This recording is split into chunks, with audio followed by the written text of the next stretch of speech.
హామీ నిలబెట్టుకోకపోవడంతోనే ఈ రోజుకి 7 రోజులైనాయి.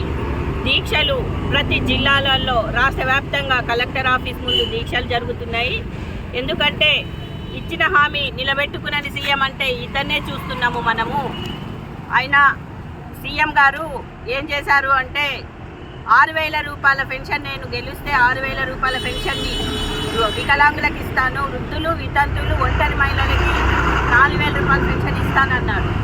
ఇప్పుడు ఎక్కి 11 నెలలైనా కానీ ఇప్పటికి 1 రూపాయి కూడా పెంచింది లేదు.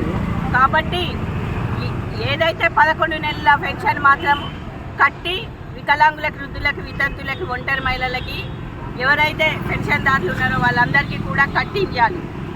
పక్క రాష్ట్రంలో పెన్షన్ పెంచగానే అంటే ఆయన గెలవగానే పక్క రాష్ట్రంలో ఇచ్చారు. మరి ఈ రాష్ట్రంలో ఇయ్యనికి ఏమైంది?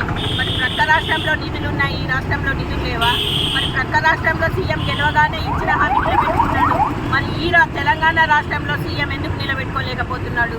అంటే ఆయనకు మేము హామీలు ఇయ్యమని మేము ఎప్పుడు అడగలేదు.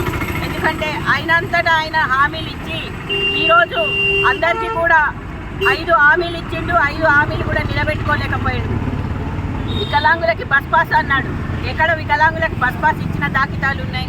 ఇంద్రమ్మ గృహాలు అన్నాడు, ఎక్కడ ఇంద్రమ్మ గృహాలు ఇచ్చిన దాఖితాలు ఉన్నాయి? ఏదైతే బ్లాక్ లాక్ పోస్టులు అన్నాడు, ఇప్పుడు దాకా ఒక బ్లాక్ లాక్ పోస్టు భర్తీ చేయలేడు. ఏదైతే మన సదరం సర్టిఫికేట్ల మీద అర్హులైన వికలాంగుడికి సదరం సర్టిఫికేట్ లేదు, అనర్హుడికి సదరం సర్టిఫికేట్ ఉంది. అంటే ఇక్కడ ఎంత మోసం జరుగుతుందో ఇక్కడ అర్థమవుతుంది. కాబట్టి ఇచ్చిన హామీని వెంట నిలబెట్టుకోకపోతే ఖచ్చితంగా మేము నిజాం కాలేజ్ గ్రౌండ్లో ఏదైతే లక్షలాది మందితో 26వ తారీఖు వెళ్తున్నామో ఆ లక్షలాది మంది మేమందరం కలిసి నీకు బుద్ధి చెప్తాము. అఖిలపక్షాలు కూడా వస్తున్నాయి.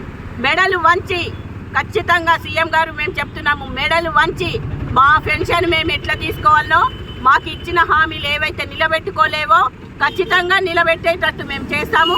ఖచ్చితంగా నువ్వు త్వరలో మేమెట్లా మమ్మల్ని ఎట్లా రోడ్డు మీదకి ఇడిచి ధర్నాలు చేయమంటున్నావో, లాస్ట్కి నువ్వు గద్దె దిగిన తర్వాత కూడా నువ్వు మళ్ళీ రోడ్డు మీదకి వచ్చి ఇవే ధర్నాలు చేసుకుంటూనే వస్తావు. జై వికలాంగ్.